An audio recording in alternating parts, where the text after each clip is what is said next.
Olá, você acompanha agora a Semana nas Redes, programa semanal para as redes sociais, veiculado nas tardes de segunda-feira. É conduzido pelos jornalistas Marcos Rogato e Jaqueline Malta. Em poucos minutos, você fica por dentro dos acontecimentos da região metropolitana de Campinas, do Brasil e do mundo. Destaques dos principais veículos de comunicação, manchetes das revistas semanais e os trend topics das redes sociais. A Semana nas Redes começa agora. Várias cidades da região metropolitana de Campinas tiveram aglomerações na noite de sábado. Era a comemoração do título do Palmeiras na Libertadores. Muitos torcedores saíram às ruas sem preocupação com os cuidados necessários para evitar a transmissão do novo coronavírus. O programa de vacinação do Estado de São Paulo prevê vacinar 206 mil idosos acima de 90 anos a partir do dia 8 de fevereiro. E a partir do dia 15, imunizar 515 mil pessoas entre 85 e 89 anos de idade. O governador de São Paulo, João Dória, suspendeu o feriado de carnaval deste ano nas repartições e em todos os serviços públicos do Estado. A medida segue recomendação do Centro de Contingência para evitar aglomerações e conter o avanço da Covid-19. A região de Campinas ultrapassa 150 mil casos do novo coronavírus, marca atingida na manhã desse domingo. O Tribunal de Justiça de São Paulo derrubou a liminar que suspendia o retorno das aulas presenciais nas escolas públicas e privadas do Estado. A decisão aceitou o recurso da gestão de João Dória e autorizou a volta, mesmo nas fases mais restritivas do plano estadual. Com isso, algumas escolas podem retomar atividades nesta semana. Após sofrer pressões pelo atraso no início da vacinação, o presidente Jair Bolsonaro mudou o tom. Ele agradeceu à China por liberar a exportação de 5.400 litros de IFA, o ingrediente farmacêutico ativo, para o Instituto Butantan continuar a produção da vacina Coronavac. Em sua rede social, Bolsonaro escreveu, abre aspas, agradeço a sensibilidade do governo chinês, fecha aspas. Jair Bolsonaro continua afirmando que não pretende receber as doses da vacina e insiste no caráter não obrigatório da imunização. Porém, na semana passada, seu ministro da Economia, Paulo Guedes, defendeu a vacinação em massa no Brasil e afirmou que ela é, abre aspas, decisiva e um fator crítico de sucesso para o bom desempenho da economia. Fecha aspas. O Ministério da Saúde confirmou a compra de 54 milhões de doses da Coronavac, vacina em produção pelo Instituto Butantan. Essa semana, o Instituto chegou a dizer que se o governo não se manifestasse, negociaria diretamente com os estados. A matéria-prima para produzir novas doses da Coronavac deve chegar ao Brasil no dia 3 de fevereiro. São esperados 5.400 litros de insumo, o que permitirá a produção de 8,6 milhões de unidades a serem liberadas 20 dias depois. A Secretaria de Saúde de São Paulo confirmou que a nova variante do coronavírus encontrada no Amazonas já foi identificada em 3 pacientes atendidos no estado. Segundo a pasta, eles têm histórico de viagem ou residência em Manaus. O presidente Jair Bolsonaro disse ser favorável à compra de imunizantes pela iniciativa privada. Durante uma live, ele se referiu à negociação de 33 milhões de doses da vacina de Oxford pelo setor privado, sendo que 16,5 milhões seriam repassados ao SUS gratuitamente. As empresas que estariam em negociação, contudo, negam participação no processo. A Anvisa entregou as informações solicitadas pelo ministro do Superior Tribunal Federal, Ricardo Lewandowski, a respeito do uso emergencial da Sputnik V, vacina contra a Covid-19 desenvolvida na Rússia. A agência disse que aguarda o cumprimento das exigências técnicas do laboratório responsável pela produção do imunizante no Brasil. O Brasil encerrou 2020 com saldo positivo na criação de vagas formais de trabalho, de acordo com o Ministério da Economia. Porém, a geração de 142,6 mil empregos com carteira assinada não foi o suficiente para repor os postos fechados durante a pandemia de Covid-19. O ministro da Economia, Paulo Guedes, comemorou o saldo positivo e afirmou que o programa que permitiu o corte temporário de jornada de trabalho e salário, com um benefício pago pelo governo aos empregados, foi fundamental para o país. Parlamentares acionaram o Tribunal de Contas da União para pedir a abertura de uma investigação investigação sobre as despesas do executivo com alimentos. De acordo com o portal de compras mantido pelo governo, gastos com leite condensado, por exemplo, foram de 15 milhões de reais.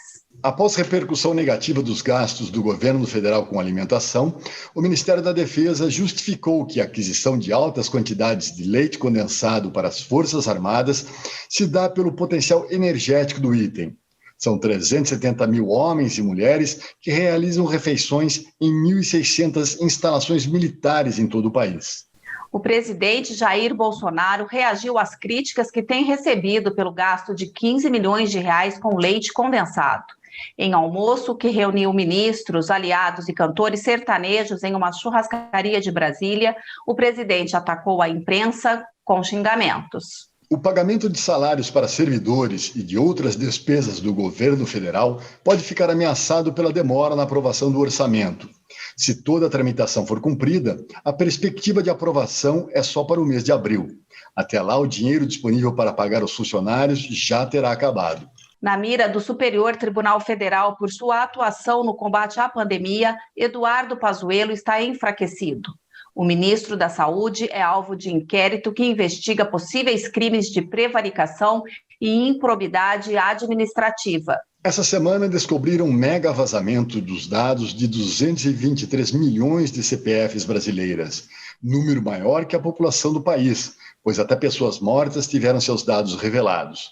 Além do CPF, outras informações como nome, data de nascimento, dados de veículos e número de celular foram vazados. A Lei Geral de Proteção de Dados, que entrou em vigor em 2019, definiu um órgão responsável pela investigação em caso de vazamentos, a Autoridade Nacional de Proteção de Dados. Porém, a autoridade ainda não está funcionando e não publicou nenhuma das regulamentações previstas em lei. O destaque na área de sustentabilidade e responsabilidade social dessa semana foram as mudanças que Joe Biden deu em relação à administração Trump na luta contra as mudanças climáticas.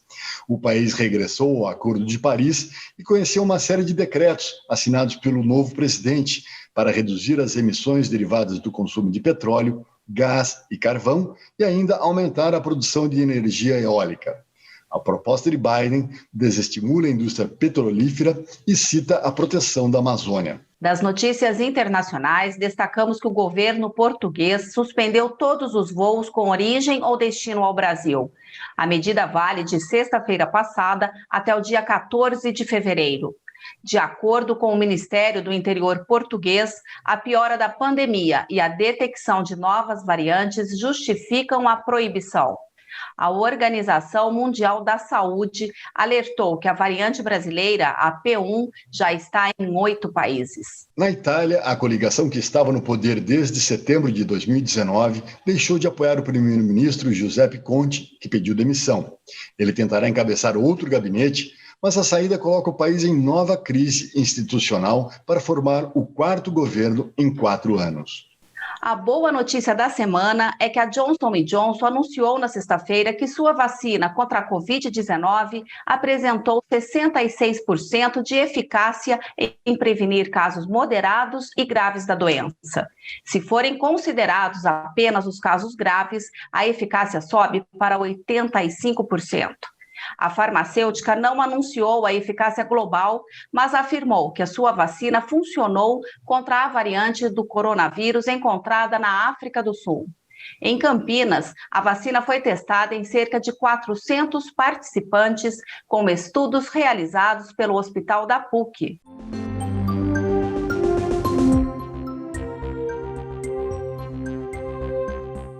Para você ficar ainda mais informado, destacamos agora as manchetes das principais revistas nacionais.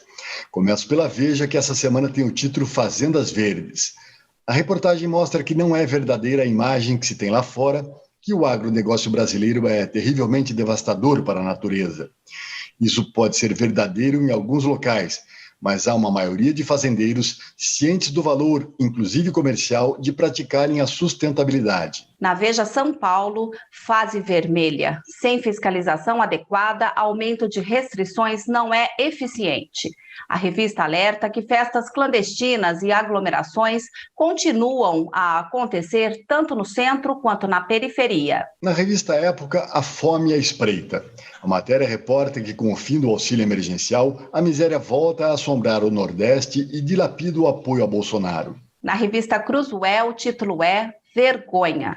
A revista mostra que o Congresso eleito sob o signo da renovação protagoniza cenas de fisiologismo explícito diante do balcão armado pelo Planalto, que tenta a todo custo aboletar seus preferidos no comando da Câmara e do Senado. Na Isto É, o Congresso vai colocar um réu por crimes no poder? A revista revela que uma ficha suja, digna de gangster, é o principal atributo de Arthur Lira, candidato do presidente Jair Bolsonaro à presidência da Câmara. As acusações, processos e investigações contra o deputado Lira envolvem rachadinhas, movimentações milionárias, formação de quadrilha no seu partido, violência doméstica e corrupção passiva. Na revista A Carta Capital, o título é Pesadelo, do general Pazuello e o nosso. A reportagem de capa mostra a inércia de Pazuello, que o coloca em xeque no Superior Tribunal Federal. Entre os Trend Topics da semana, um dos assuntos mais comentados nas redes sociais foram as piadas, fotomontagens e memes com o presidente Jair Bolsonaro e o leite condensado. Isso depois da publicação de uma reportagem no portal Metrópolis, que afirma que órgãos do Poder Executivo Federal gastaram mais de 15 milhões de reais em leite condensado no ano passado. No Twitter, o termo leite condensado ficou entre os assuntos mais comentados durante dias.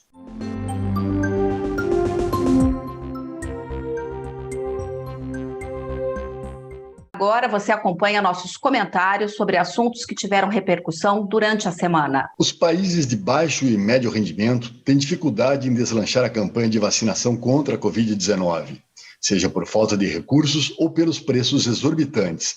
O governo da África do Sul, por exemplo, tentou comprar vacinas da farmacêutica AstraZeneca, que propôs o dobro do preço que cobra dos países europeus. O presidente do país, Cyril Ramaphosa, acusou algumas nações de terem encomendado 4 vezes mais doses que a população precisa. A União Europeia ameaçou controlar a exportação de vacinas se fabricantes não cumprirem o número dos contratos. Vários países periféricos acusam os desenvolvidos de acumularem imunizantes, adquirindo doses muito maior do que o número de habitantes. Essa distribuição desigual é lamentável, especialmente no momento em que se imaginava que o mundo estaria mais unido e combatendo a desigualdade. Mas o que vemos é um apartheid na vacinação, uma discriminação vergonhosa que aponta para um novo colonialismo. Os tempos são outros, mas a imprensa brasileira novamente está sob ataques do maior dirigente do país, o presidente Jair Bolsonaro. Na época da ditadura, meus colegas jornalistas criaram estratégias para continuar informando a população sobre o que acontecia no Brasil. Desde o ano passado, os colegas da Atualidade formaram o consórcio de veículos de imprensa para informar os dados sobre infectados e mortos por Covid-19, porque o Ministério da Saúde deixou de fornecer estes dados. Assim, o atual governo tirou o direito dos brasileiros às informações públicas, previsto no artigo 5º da Constituição Federal, mas não calou a imprensa. Agora, diante do negacionismo jamais visto em nosso país aos avanços da ciência, o consórcio de veículos de imprensa assume uma vertente fundamental para sairmos da pandemia de coronavírus. Lançou na sexta-feira passada o movimento Vacina Sim, uma campanha de conscientização sobre a importância da vacinação contra a Covid-19, que já matou mais de 221 mil pessoas só no Brasil. Com essa iniciativa, o levantamento independente, que totaliza mortes e infectados, passa a registrar também o número de pessoas vacinadas em todo o país, que somavam mais de 1.500.000 até quinta-feira passada.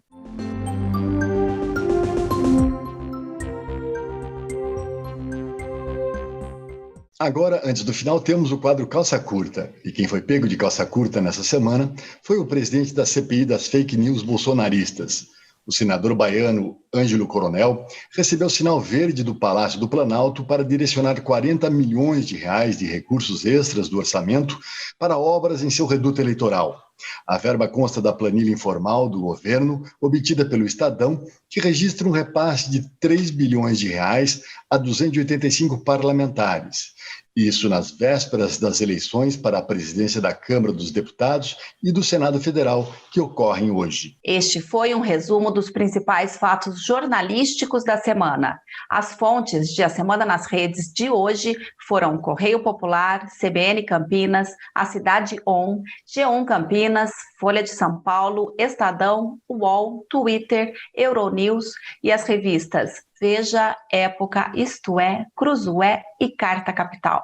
A Semana nas Redes é gravada em home office, sem equipamentos profissionais, mas com rigor na checagem dos fatos. Isso para oferecer a você um resumo jornalístico fiel de alguns dos mais conceituados veículos de comunicação. Você pode enviar perguntas, sugestões ou comentários para o e-mail contato@asemananasredes.com.br. Ficamos por aqui. Obrigado pela companhia, excelente semana e até a próxima edição de A Semana nas Redes.